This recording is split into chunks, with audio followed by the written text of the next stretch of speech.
Pertarungan sengit di Vallecas. Real Madrid kehilangan kesempatan emas.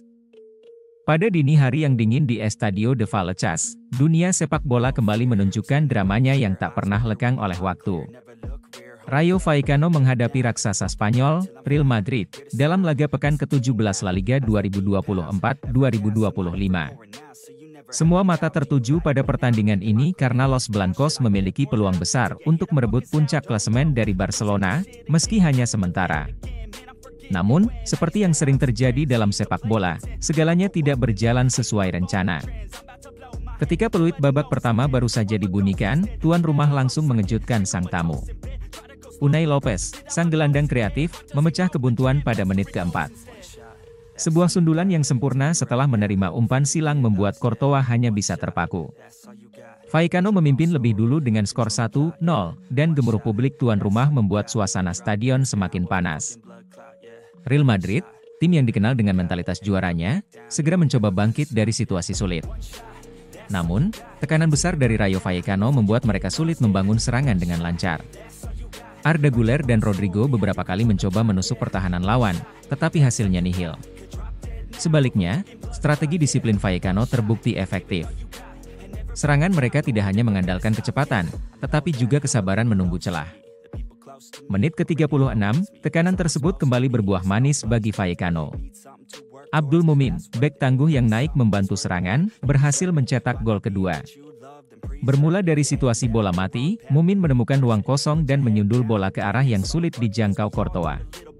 Skor berubah menjadi 2-0, dan Real Madrid tampak terkejut dengan kenyataan ini.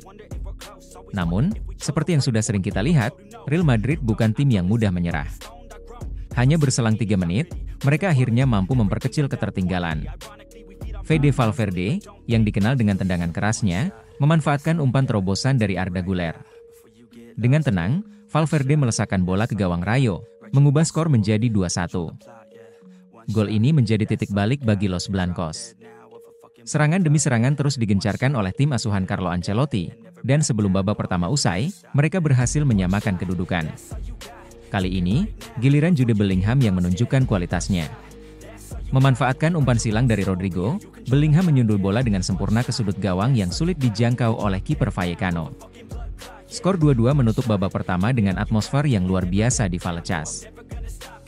Babak kedua. Ketegangan yang memuncak. Memasuki babak kedua, Real Madrid tampak lebih percaya diri. Mereka mendominasi penguasaan bola, dan akhirnya kerja keras mereka membuahkan hasil. Pada menit ke-52, Rodrigo mencetak gol ketiga untuk Madrid. Kali ini, umpan matang dari Arda Güler kembali menjadi kunci, dengan Rodrigo menyelesaikannya dengan ketenangan luar biasa. Los Blancos pun berbalik unggul 3-2, dan harapan untuk menyalip Barcelona di puncak klasemen semakin mendekati kenyataan. Namun, sepak bola selalu penuh kejutan. Rayo Vallecano, yang tidak ingin dipermalukan di kandang sendiri, kembali menunjukkan karakter kuat mereka. Pada menit ke-64, mereka berhasil menyamakan kedudukan melalui aksi isi Palazón. Dalam situasi kemelut di depan gawang, Palazón dengan cerdik menyambar bola dan mengubah skor menjadi 3-3. Gol ini sekali lagi membakar semangat para supporter Vallecano, yang semakin riuh mendukung timnya. Momen penentuan yang tak kunjung datang.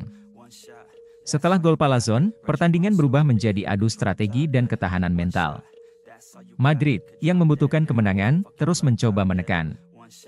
Vinicius Junior, yang masuk sebagai pemain pengganti, memberikan ancaman nyata dengan kecepatan dan tekniknya. Namun, solidnya pertahanan Vallecano membuat mereka sulit menemukan celah. Di sisi lain, Rayo Vallecano juga tidak tinggal diam. Mereka beberapa kali mencoba melakukan serangan balik cepat, meski tidak ada gol tambahan yang tercipta. Waktu terus berjalan, dan memasuki menit-menit akhir, tensi pertandingan semakin tinggi. Madrid terus menggempur pertahanan Vallecano, tetapi peluang demi peluang gagal dikonversi menjadi gol. Saat peluit panjang dibunyikan, skor tetap bertahan 3-3. Real Madrid harus puas membawa pulang 1 poin, meski harapan mereka untuk memuncaki klasemen pupus. Dampak besar di klasemen, hasil ini membuat Real Madrid tetap tertahan di peringkat kedua klasemen La Liga dengan 37 poin dari 17 laga. Mereka hanya tertinggal 1 poin dari Barcelona, yang mengoleksi 38 poin dan baru akan bertanding melawan Leganes pada hari berikutnya. Dengan hasil ini, Barca berpeluang memperlebar jarak jika mampu meraih kemenangan. Bagi Rayo Vallecano, hasil imbang ini adalah pencapaian yang luar biasa. Dengan 20 poin, mereka tetap berada di peringkat ke-13, tetapi mentalitas mereka dalam menghadapi tim besar seperti Madrid menjadi bukti bahwa mereka layak diperhitungkan. Masalah cedera yang menghantui Madrid. Selain gagal menang, Real Madrid juga dihadapkan pada masalah lain yang cukup serius, absennya Kylian Mbappe karena cedera hamstring. Cedera ini dialami Mbappe dalam laga Liga Champions melawan Atalanta beberapa hari sebelumnya. Meskipun Mbappe sempat mencetak gol dalam laga itu, ia harus ditarik keluar pada menit ke-36 akibat rasa sakit di pahanya. Absennya Mbappe hingga akhir tahun menjadi pukulan berat bagi Madrid. Sebagai pemain yang diharapkan menjadi ujung tombak utama, ketidakhadirannya membuat Ancelotti harus mencari solusi lain, terutama dalam laga-laga penting mendatang. Ancelotti geram Real Madrid gagal dapat penalti di laga kontra Rayo Vallecano.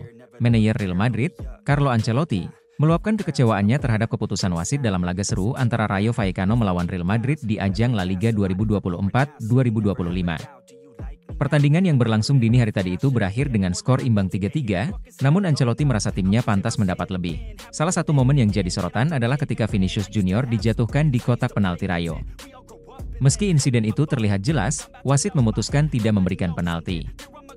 Bagi saya, itu adalah pelanggaran yang sangat jelas. Penalti seharusnya diberikan, ujar Ancelotti dalam wawancaranya dengan laman resmi klub. Menurutnya, keputusan wasit merugikan Real Madrid.